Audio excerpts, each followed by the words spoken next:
Home ground food और बाज़ार की फूड में बेसिकली फ़र्क यही है कि आप घर में ग्रो करते हैं, आपको पता होता है आप कैसे उसको ग्रो कर रहे हैं और उसमें कोई पेस्टिसाइड या कौन से फर्टिलाइज़र डालें। लेकिन अगर आप बाज़ार से केमिकल वाले फर्टिलाइज़र उसमें डालेंगे तो फिर होम ग्राउंड फूड में आप पैसे तो बचा लेंगे, लेकिन ये है कि वो उतने ज़्यादा हेल्दी नहीं होंगे।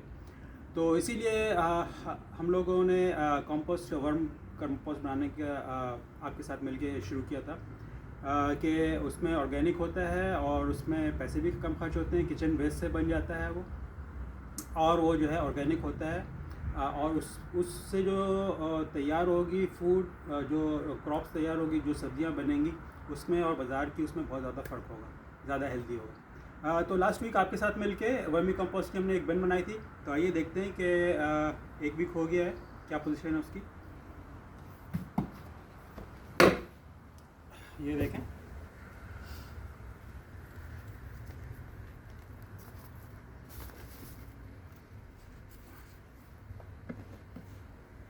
ये देख रहे हैं जैसे आपके साइड पे जहाँ पे भी ये खुला हुआ था वहाँ पे थोड़ा सा ये ड्राई हो गया है, और ये जो सेंटर में है वो अभी तक वेट है। तो इस तरह इसको वेट कंडीशन में चाहिए होती है। हमने सेंटर में इसके फीड डाली थी, तो देखते हैं कितनी फीड बाकी बची हुई है और कितनी ख़त्म हो गई। ये देखें, ये वर्म है सेंटर में ही है, इसीलिए सेंटर में फूड खा रहे हैं। ये देखें, ये देखें, सारे सेंटर में इसीलिए हैं कि वो एक तो नमी है वहाँ पे, और दूसरे हमने यहाँ पे सेंटर में फूड डाली थी।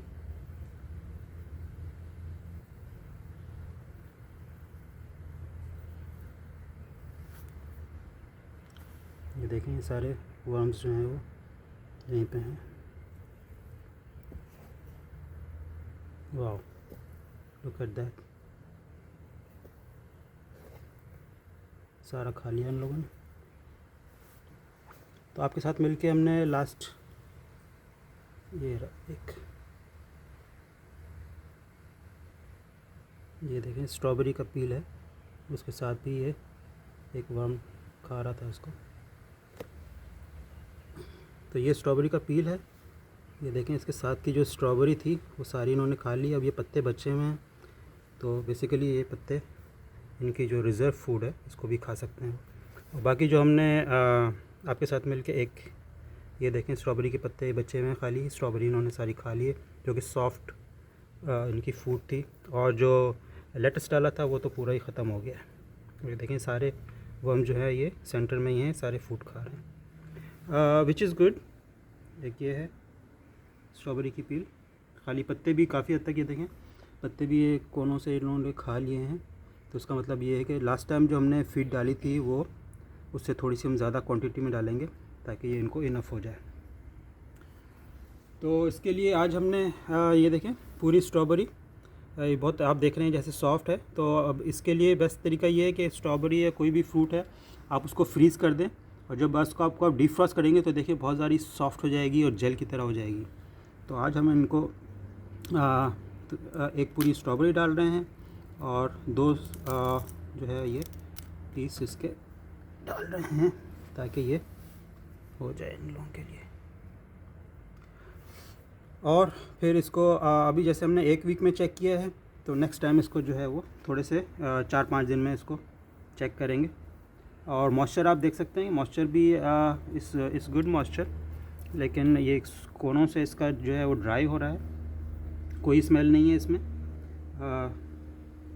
जितने भी लास्ट टाइम जो डेड वर्म थे वो हमने निकाल के फेंक दिए थे जिनकी स्मेल आ रही थी, लेकिन ये है कि अब बिल्कुल ही ये कोई भी स्मेल नहीं है। आप इसको किचन के नीचे भी रख सकते हैं, जहाँ पे भी आपको इंडोर रखना है वो इंडोर रख सकते हैं। तो इसमें थोड़ा सा हम पानी स्प्रे कर देते हैं, बिल्कुल थोड़ा सा चारों तरफ से जो सूख रहा है, ताकि थोड़ा सा मॉइस्चर इसमें आ जाए।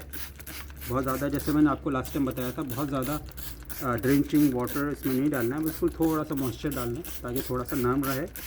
जैसे ज़मीन के अंदर का एनवायरनमेंट होता है कि बिल्कुल थोड़ा सा वेट होता है, लेकिन ये कागज़ डालने का सेंटर में इसलिए फ़ायदा होता है कि जो हम, क्योंकि ये इंडोर बिन हमने बनाई है, तो एसी की सारी हवा से जो है मॉइस्चर इसका एवापोरेट होता है। जैसे कि आपने देखा था कि साइडों से ड्राई हो गया है, तो इसका रखने का मकसद ये होता है कि सारा मॉइस्चर इसके अंदर ही रहे और डार्क प्लेस इनको वर्म्स को मिले, ताकि वो उसके डार्क प्लेस में अंदर रहे।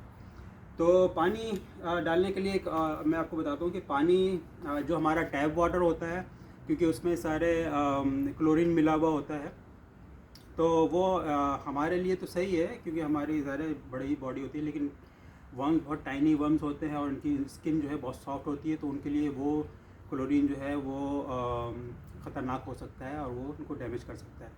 तो रेन वाटर जो होता है, जो नेचुरल वाटर है, वो उनके लिए बेस्ट होता है, लेकिन ज़ाहिर है रेन वाटर अभी हम लोगों ने इतना सिस्टम नहीं बनाया कि रेन वाटर को कलेक्ट करें।